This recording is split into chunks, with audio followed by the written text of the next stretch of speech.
Bonjour Monsieur Potera, vous avez récemment publié un ouvrage intitulé « Si les truites pouvaient parler » qui décrit les conséquences de la destruction de divers seuils de moulins sur les rivières de la Seine amont et de l'Ours.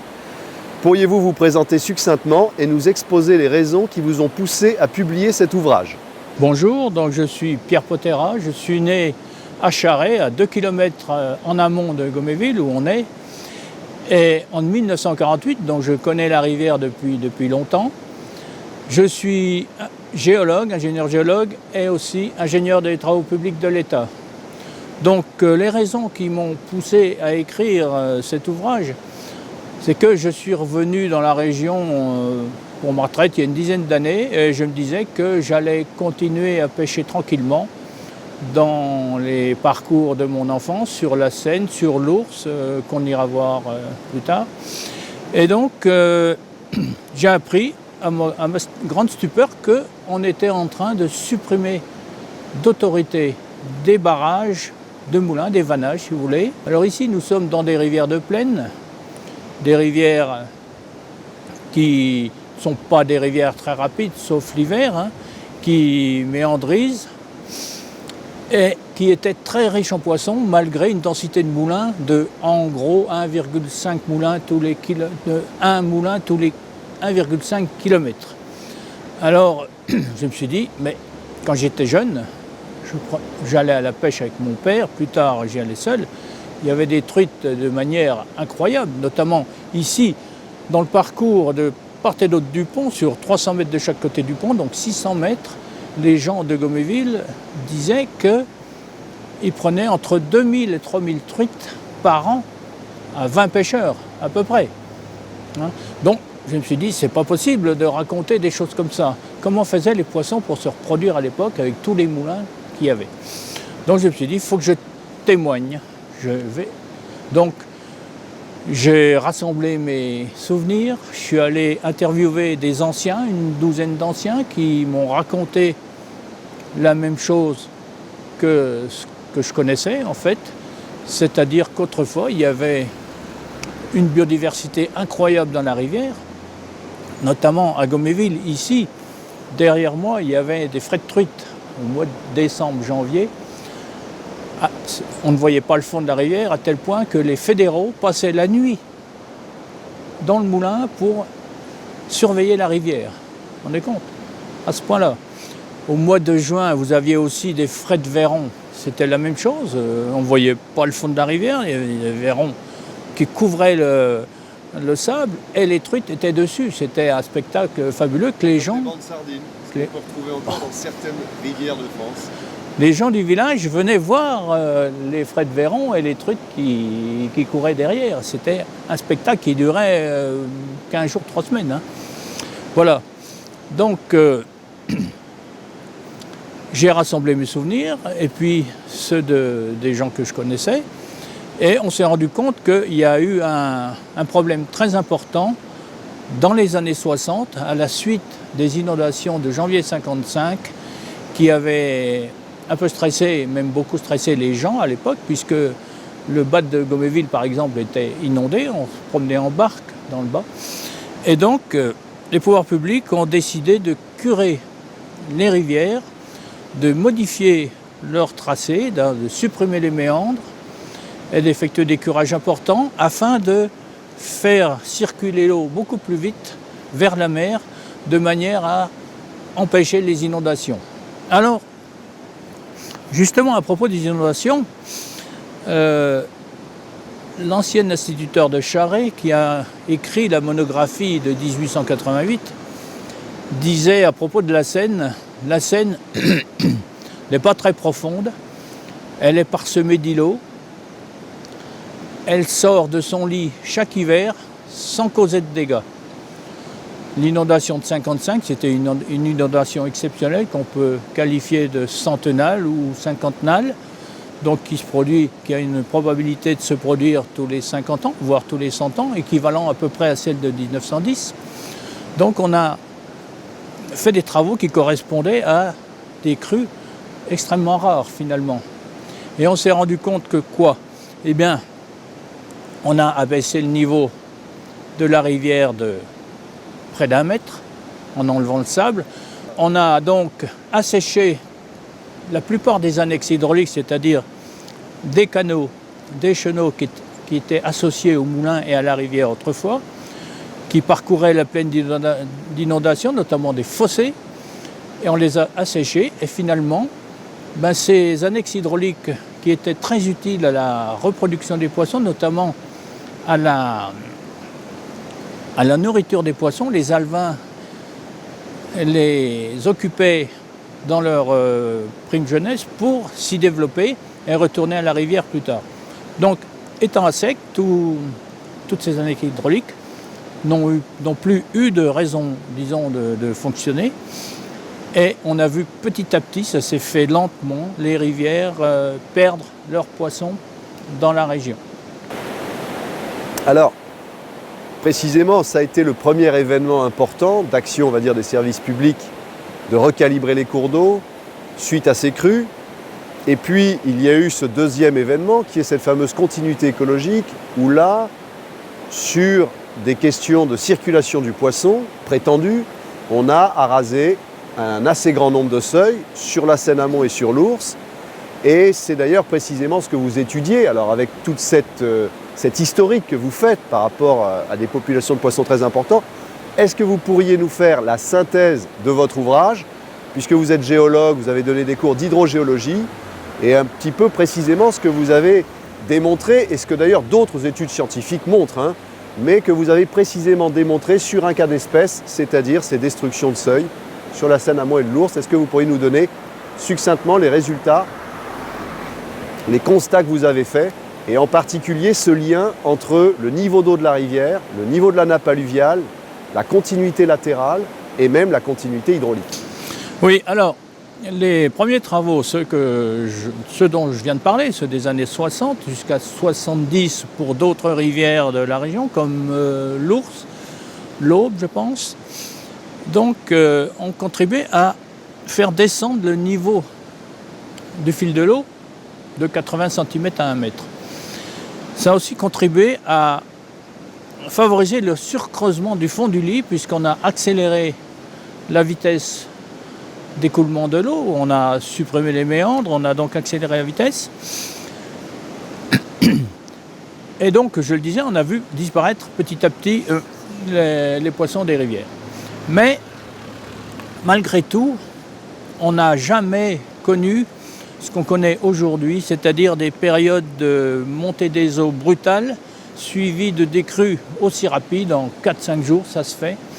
Et ça, c'est tout à fait nouveau. J'ai regardé ça d'un peu près. En fait, ce qu'on appelle ces crues éclairs sont liées aux travaux qui ont été faits depuis une quinzaine d'années. C'est-à-dire que je parlais de la continuité écologique en début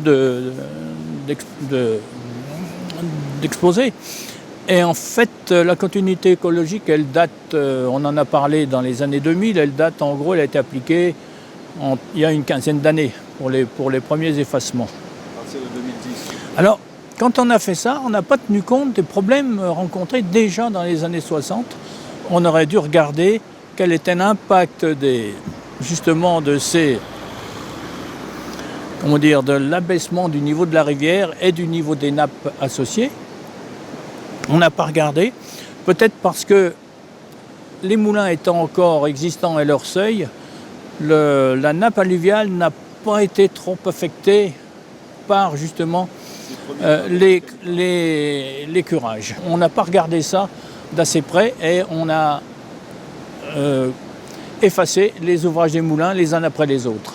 Donc, les lois de l'hydraulique, elles commandent, c'est la rivière, c'est le niveau de la rivière, du cours d'eau principal, qui commande le niveau de la nappe alluviale. Les alluvions, c'est-à-dire la rivière s'écoule dans une plaine, dans les prairies, si vous voulez, qu'on appelle la nappe alluviale, la plaine alluviale, ou la plaine d'inondation.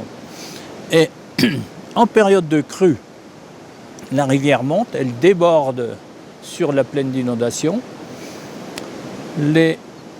Un volume d'eau important est stocké dans la plaine d'inondation, stocké aussi dans les alluvions en profondeur, et donc,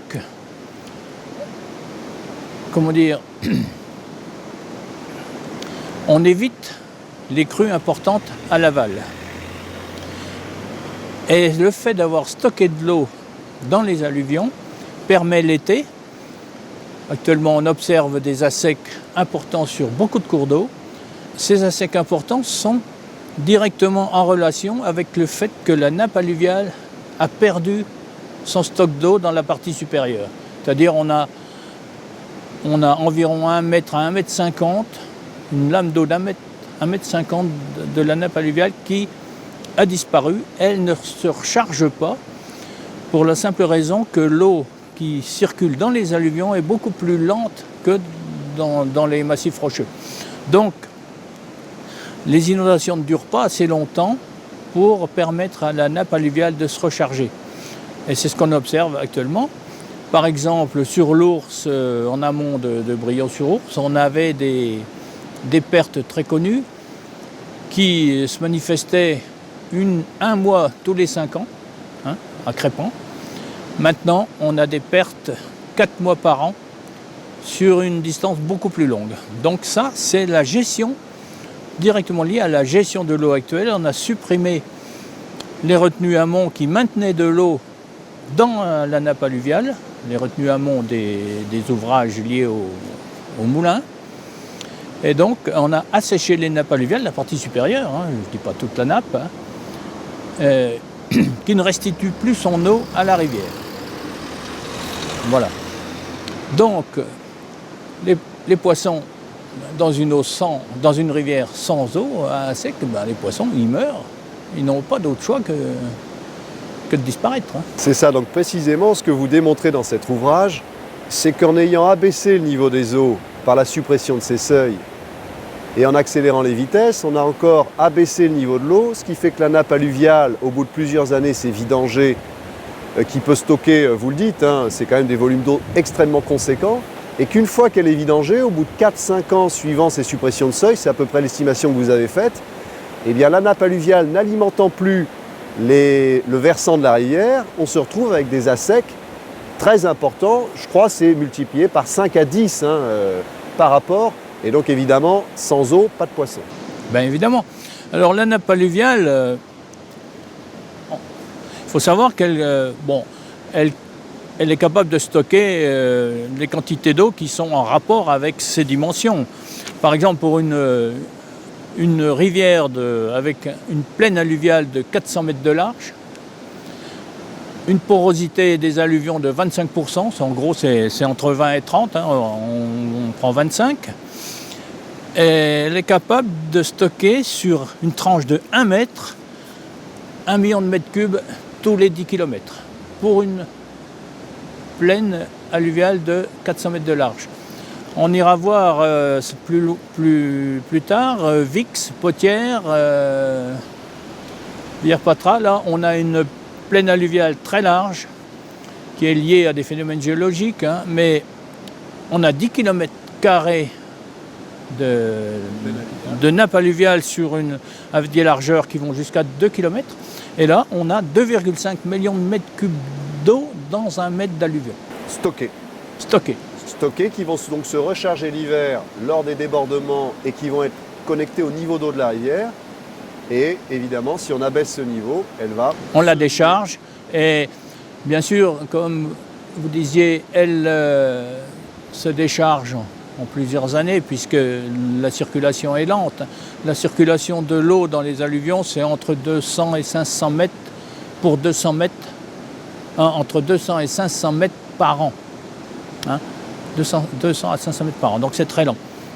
Je tenais à dire que cet ouvrage, j'en ai lu un certain nombre, mais cet ouvrage a cette qualité d'être à la fois très technique et d'apprendre énormément de choses sur le lien niveau de la rivière, niveau des nappes et tout ce lien entre les eaux de surface et les eaux souterraines, qui est très ignoré malheureusement dans le cadre de cette politique de continuité écologique où on ne parle que de circulation des poissons sans voir le lien qu'il y a entre les niveaux d'eau et la pérennité des eaux, ce qu'on appelle la continuité hydraulique et non pas écologique, et la continuité latérale aussi, tous ces fossés latéraux, ces biefs qui existaient autrefois.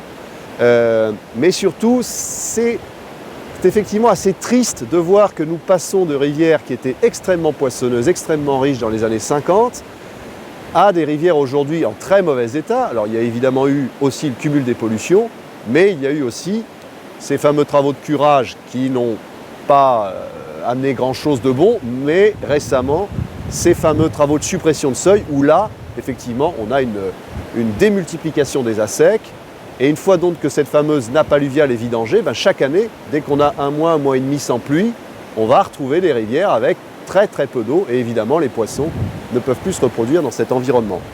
Je tenais à dire une dernière chose, c'était que cet ouvrage a été revu, parce que vous faites les choses bien, par 3 scientifiques, dont 2 l'ont préfacé, et en particulier un docteur d'État en hydrogéologie, M. Jacques Mudry, en a fait une fiche de lecture, très élogieuse d'ailleurs, mais en même temps extrêmement sévère à l'égard de cette politique publique sur les crues, le stockage des eaux, les poissons.